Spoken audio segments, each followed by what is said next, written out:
अस्सलाम वालेकुम नाजरीन, हूँ आपके साथ कदीर आफाकी और आप देख रहे हैं AJK प्राइम टीवी। नाजरीन, आज जो है इलेक्शन 2021 के लिए जो आज़ाद कश्मीर के अंदर अनाउंस हो चुका है, 25 जुलाई को है। तो उसके हवाले से हमने प्रोग्राम तश्कील दिया है इलेक्शन सेल के नाम से। जो हम मुख्तलिफ जो उम्मीदवार हैं उनकी हम बात करेंगे, उनसे पॉइंट ऑफ व्यू लेंगे जो आप तक पहुंचाएंगे। तो उसी नशिस्त की आज पहली कड़ी है और हमारे साथ आज मौजूद हैं प्रोफेसर ज़ुबैर अयूब साहब, जिन्होंने आज़ाद उम्मीदवार जो है इलेक्शन 2021 में हिस्सा लेने का जो है उन्होंने बाकायदा आगाज़ किया है। और उनसे हम जानना चाहेंगे कि उनका जो है ये नज़रिया क्यों बना, वो अमली तौर पे सियासत में क्यों आना चाहते हैं। सबसे पहले सर हम आपसे ये जानना चाहेंगे और आपका शुक्रिया भी अदा करते हैं कि आपने अपने कीमती जो है वक्त हमें अनायत किया। और हम आपसे जानना चाहेंगे कि आप थोड़ा सा अपना जो है इंट्रोडक्शन पेश कीजिएगा। शुक्रिया आपका अब्दुल कदीर आफाकी साहब, और शुक्रिया प्राइम टीवी पूरी टीम का शुक्रिया जो हमारी तर्जमानी करने आज यहाँ है। तो सबसे पहली बात तो ये है कि सियासत में आने का आप पूछ रहे हैं मकसद क्या है। तो हर बंदा यही सवाल पूछता है, लेकिन मैं ये कहता हूँ कि ये हर एक फ़र्द का जो इस इलाके रियासत में जी रहा है या कहीं भी है, उसको ज़ाहिर है आईन इजाज़त देता है, वो इलेक्शन में जब चाहे वो आ सकता है। इसमें आप क्यों आए हैं, किसके कहने पे आए हैं, फ़लाँ ने प्रेशर ग्रुप बनाने के लिए खड़ा किया हुआ है, ये बिकने के लिए आया हुआ है, ये पैसे लेने के लिए आया हुआ है, ये बातें सब ठीक हैं। चूँकि हमारे माशरे में लोग बिल्कुल इस तरह करते हैं और बीसियों मिसालें हमारे सामने मौजूद हैं और आज़ाद कश्मीर के हर हल्के से मिसालें मौजूद हैं। लेकिन आपके भाई को बार बार रब्ता करते हैं जी लोग कि आप बैठ जाएंगे जी, आप किसके साथ इलाक़ करेंगे जी, आपका फ़लाँ के साथ हम इलाक़ करवा रहे हैं। मैं ये कहता हूँ कि मैं ना उठने बैठने नहीं आया हुआ, मैं यहाँ कोई वर्जिश नहीं करनी आ के मैंने कि मैं उठने आया हुआ हूँ और बैठने आया हुआ हूँ। अल्हम्दुलिल्लाह एक टारगेट लेके आया हुआ हूँ, एक मैनिफेस्टो है, एक मंशूर है, और वो जितने भी लोग कैंपेन चला रहे हैं अल्हम्दुलिल्लाह सबसे ज़्यादा स्ट्रांग मंशूर है। इलम के अवाम और पूरे आज़ाद कश्मीर के अवाम, बिलखुसूस बाशऊर नौजवान इस इंतखाबी मुहिम और इस मंशूर को मुस्तरद कर चुके हैं और उनके दिलो दिमाग में ये बात घर कर चुकी है कि जिन लोगों को हम असम्बलियों तक पहुंचा रहे हैं वो बुनियादी तौर पे ऐसे नहीं है कि उन्हें असम्बलियों में पहुंचाया जाए। दर्जनों मसाइल हैं, दर्जनों वजूहात हैं कि जिसकी वजह से मैं इलेक्शन में आया हूँ। सबसे पहली बात तो ये है कि मैं 7 साल से डिग्री लेके बैठा हुआ हूँ और मेरे जैसे बीसियों नौजवान मौजूद हैं जो अच्छे पढ़े लिखे, समझदार, बाशऊर और कौम के बच्चों के मुस्तकबिल को संवारने वाले लोग मौजूद हैं। और उन्हें बदकिस्मती से सिस्टम और स्ट्रक्चर ऐसा है यहाँ पे कि उन्हें मुलाजमत नहीं मिल सकती। नौजवानों में एक बेदारी की लहर दौड़ गई है। बिलखुसूस ये जो अडाक मुलाजमीन को मुस्तकिल किया गया, ये नौजवानों के लिए ये किसी बड़ी एनर्जी से काम नहीं था कि हमारे हुकूक किसी सूरत भी इन लोगों के हाथों में महफूज नहीं है। नतीजा ये हुआ कि आज़ाद कश्मीर के हर हल्के से आज़ाद उम्मीदवारान की एक तवील फहरिस्त सामने आई है।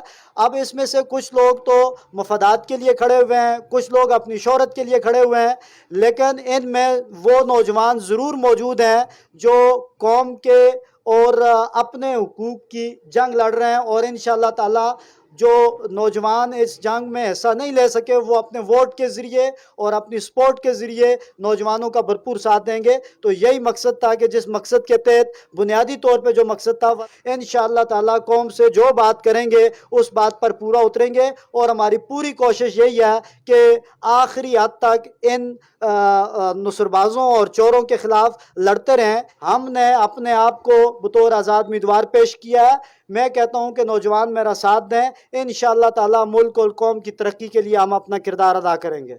तो अपर नीलम है, जिस हल्के से ये जो है इलेक्शन में आ रहे हैं, तो उसके किस तरह के मसाइल जो है सामने इनके नज़र में हैं जिनके हल के लिए ये कोशिशें करेंगे। तो सबसे पहले इंशाअल्लाह ताला नीलम का सबसे बड़ा मसला तालीम, उस पर पूरी तवज्जो दे रहे हैं اور نصاب ساز لوگ ہمارے پاس موجود ہیں، ان سے بریفنگ لے رہے ہیں اور یہ بھی طے کر رہے ہیں کہ آئندہ اللہ پاک نے ہمیں موقع دیا تو ہم کس سمت میں تعلیم کو لے جا سکیں گے۔ پھر جو مسئلہ ہے کہ اردو میڈیم ہو، انگلش میڈیم ہو، میڈیم ایک ہی ہو، یہ ضمنی مسائل ہیں۔ پہلے تو یہ مسئلہ حل کرنا ہے کہ پرائمری اسکول کے اندر اگر 32 کلاسز اگر لینی ہے پرائمری سیشن میں تو اس کے لیے کم سے کم آپ کے پاس 8 سے 10 اساتذہ ہوں گے تو پھر قوم کا جو تعلیمی معیار ہے وہ بلند ہو سکے گا۔ دوسری بات آپ کو بتاؤں قدیر فاقی صاحب، یہ ہماری پوری مظفر آباد ڈویژن کا مسئلہ ہے کہ یہاں دو بڑے ہاسپٹل ہیں جی، اور قرطبہ میں 932 ہجری میں قرطبہ کے اندر 50 سرکاری اسپتال تھے 10 لاکھ آبادی کے لیے، اور یہاں 7 لاکھ آبادی کے لیے 2 اسپتال ہیں۔ ایک فنڈنگ پہ چل رہا ہے، کوئی اس کا واش روم بنوا دیتا ہے، کوئی گلوکوز کی بوتلیں گفٹ کر دیتا ہے، کوئی کیا کرتا ہے، اور دوسرا جو ہے اس میں ہے صاف ستھرا لیکن پتہ نہیں اس کے لیے ایک آپ کا شاید آرمی پرسن ہونا ضروری ہے اگر آپ نے ترجیح بنیادوں پہ معیاری علاج کروانا ہے، ورنہ غریب آدمی کے لیے وہی ایبٹ آباد کے دھکے ہیں، وہی پیمز کے دھکے ہیں۔ یہاں پورے مظفر آباد ڈویژن کے غالباً 7-8 حلقے ہیں، اس کے لیے 2 ہاسپٹل ہیں آپ کے پاس۔ ہم انشاءاللہ جب آپ کی ہماری حکومت آئے گی تو آپ دیکھیں گے کہ ہر حلقے میں 100 بیڈ کا اسپتال موجود ہوگا اور اس میں زچہ بچہ سینٹر سے لے کے ہر طرح کی سہولیات موجود ہوں گی تاکہ ہماری ماؤں بہنوں بزرگوں اور بھائیوں کو تکلیف کا سامنا نہ رہے۔ جی عوام کے لیے کیا کرنا چاہیں گے آپ؟ جی عوام کے ظاہر ہے معیار زندگی کو انشاءاللہ تعالیٰ بلند کریں گے، اور جن لوگوں نے انہیں اب تک پسماندہ رکھا ہے انشاءاللہ تعالیٰ انہیں ان کی اوقات بھی بتائیں گے، اور عوام کا ساتھ رہا تو چھوٹے چھوٹے پروجیکٹس لگا کے بجلی کے مسائل حل کرنے ہوں گاؤں کی سطح پہ، کمیونٹی کی سطح پہ، خاندان کی سطح پہ، یا پھر جنگلات کے کٹاؤ کو روکنے کے لیے بایو گیس کا جو ایک تصور موجود ہے پنجاب کے اندر، آپ اگر کبھی چلے جائیں ہم نے خود دیکھا کہ بایو گیس بن رہی ہے اور وہ گوبر کی 3 ٹوکریوں سے 10 گھروں کا نظام چلتا ہے بآسانی۔ تو اس طرح کا گورنمنٹ سطح پہ اصل میں اس سے پہلے کریٹیو نوعیت کا کوئی کام کیا ہی نہیں گیا، چونکہ جب آپ میٹرک فیل لوگوں کو یا ان پڑھ لوگوں کو یا تعلیم میں دلچسپی نہ رکھنے والے لوگوں کو آگے لے کے آئیں گے تو ان کے پاس کوئی نیا منشور نہیں ہوگا، یہی اسکیم ہوگی، یہی تبادلہ ہوگا، یہی تقرری ہوگی۔ اس کے علاوہ آپ صنعت پہ کام نہیں کر سکتے، انڈسٹریز وغیرہ کا یہاں کنسیپٹ ہی موجود نہیں ہے۔ میں آپ کے چینل کے توسط سے یہ بات بھی بتاؤں گا کہ جو ٹورسٹ آتے ہیں کہ شاردا کی 5000 سال پرانی تاریخ ہے، اور البیرونی نے اپنی کتاب الہند میں اس کا ذکر کیا ہوا ہے، لوگ آ کے دیکھتے ہیں تو شاردا میں بس ایک دریا ہے جو تھکتا بھی نہیں ہے، بس چل رہا ہے، شام شام دن ہے رات ہے، اور اس کے بعد جنگل ہے وہ بھی پوری توجہ سے کاٹا جا رہا ہے۔ مجھے بتائیں کہ سیاح آ کے وہاں مایوس ہو جاتے ہیں شاردا، وہاں ہے کیا؟ ہم یہ دکھاتے ہیں جی کہ یہ اتنے بڑے پتھر ہیں جی، یہ پتہ نہیں جنات نے اٹھائے ہیں یا آدمیوں نے اٹھائے ہیں۔ جب تک ہم سوات جیسا ماحول ٹورزم کو نیلم میں نہیں پرووائڈ کریں گے، جب تک ہم گلگت جیسا ماحول ٹورزم کو نہیں پرووائڈ کریں گے، تب تک ٹورزم کیسے پروموٹ ہوگا؟ آپ بے شک سوئٹزرلینڈ کی مثالیں دیتے رہیں کہ ٹورزم پہ چلتا ہے، ایسے چلتا ہے، ویسے چلتا ہے، لیکن جو ہمارے طور طریقے ہیں اس طرح سے بالکل بھی نہیں چلتا۔ تو ان لوگوں سے جان چھڑائیں، اپنے بھائی کو آگے لائیں، انشاءاللہ تعالیٰ آپ دیکھیں گے کہ کیسے ترقی ہوتی ہے اور منشور کیسے کام کرتے ہیں۔ جی تو لاسٹ میں ہم اس جو بات ہے اس کی طرف توجہ دلانا چاہیں گے، جس طرح وزیر اعظم آزاد کشمیر جناب راجہ فاروق حیدر خان صاحب کا یہ کہنا ہے کہ جو کشمیر ہے اگر پی ٹی آئی کی حکومت آتی ہے تو کشمیر کا جو ہے اس کو یا تو ضم کر دیا جائے گا یا الگ صوبہ بنا دیا جائے گا، تو آپ کا اس کے حوالے سے کیا پوائنٹ آف ویو ہے جو ان کا بیان ہے؟ بہت اہم سوال ہے جی قدیر فاقی صاحب آپ کی طرف سے۔ تو باتیں سن رہے ہیں جی کہ مظفر آباد خیبر پختونخوا ہو رہا ہے اور ہم ادھر مل رہے ہیں، وہ ادھر مل رہے ہیں۔ میں یہ کہتا ہوں کہ کشمیر کا فیصلہ، کشمیر چونکہ پاکستان سے بہت پرانی تاریخ ہے، اگر اس حساب سے میں بات کروں گا تو کشمیر دادا ہے اور پاکستان اس کا بھی پوتا بھی نہیں ہے۔ تو میں یہ کہوں گا کہ اقوام متحدہ میں جو قراردادیں پیش ہوئی ہیں اور جن پہ بات چل رہی ہے، जब तक करारदादों का बगौर मुताला करने के बाद कोई वाज़े तौर पे स्टेटमेंट सामने नहीं आ जाती या अक़वाम मुत्तहिदा का फ़ैसला नहीं आ जाता, तब तक कश्मीर की सालमियत को बिल्कुल भी ना छेड़ा जाए।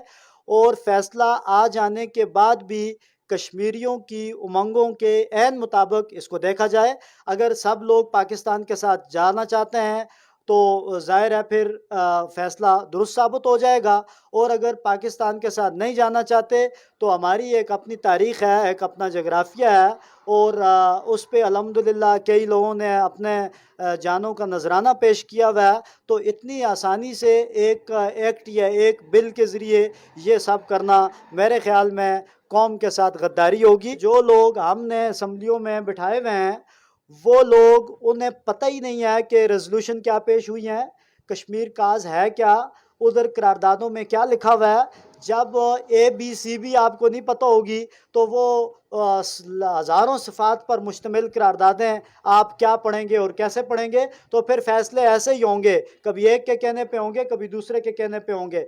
मैं कहता हूँ कि इसकी सालमियत को उस वक्त तक न छेड़ा जाए जब तक अक़वाम मुत्तहिदा की करारदादों का कोई मुस्बत जवाब हमारे सामने नहीं आ जाता। ये यक जुम्बिश कलम से कौमों की तकदीर बदल देना और मुल्कों के नक्शे तब्दील कर देना, ये कभी नाइंसाफ़ी है। भरपूर मज़म्मत करेंगे इंशाअल्लाह इसकी।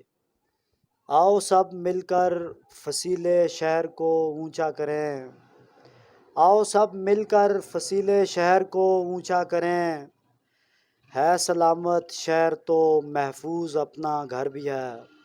थैंक यू जी। तो बहुत शुक्रिया ज़ुबैर अयूब साहब, आपने अपना कीमती वक्त जो है हमें दिया और अपना जो पॉइंट ऑफ व्यू है हमारे नाजरीन के सामने रखा। और मैं ये कहना चाहूँगा कि पढ़ा लिखा नौजवान जो है आज़ाद कश्मीर के अंदर, आप लोगों को लाजमन उनका जो है साथ देना चाहिए ताकि वो कानून के जो फ्लाज हैं उनको भी दूर कर सके और कानून की बेहतरी के लिए और आज़ाद कश्मीर की बेहतरी के लिए अपना किरदार अदा कर सके, ना कि सिर्फ एक हल्के के लिए बल्कि जितना भी आज़ाद कश्मीर के हल्के हैं सब के लिए जो है वो मुस्बत तब्दीलियाँ लेके आ सके। आप लोगों की समात का बहुत शुक्रिया, अपना बहुत ज़्यादा ख्याल रखिएगा। अल्लाह हाफिज़।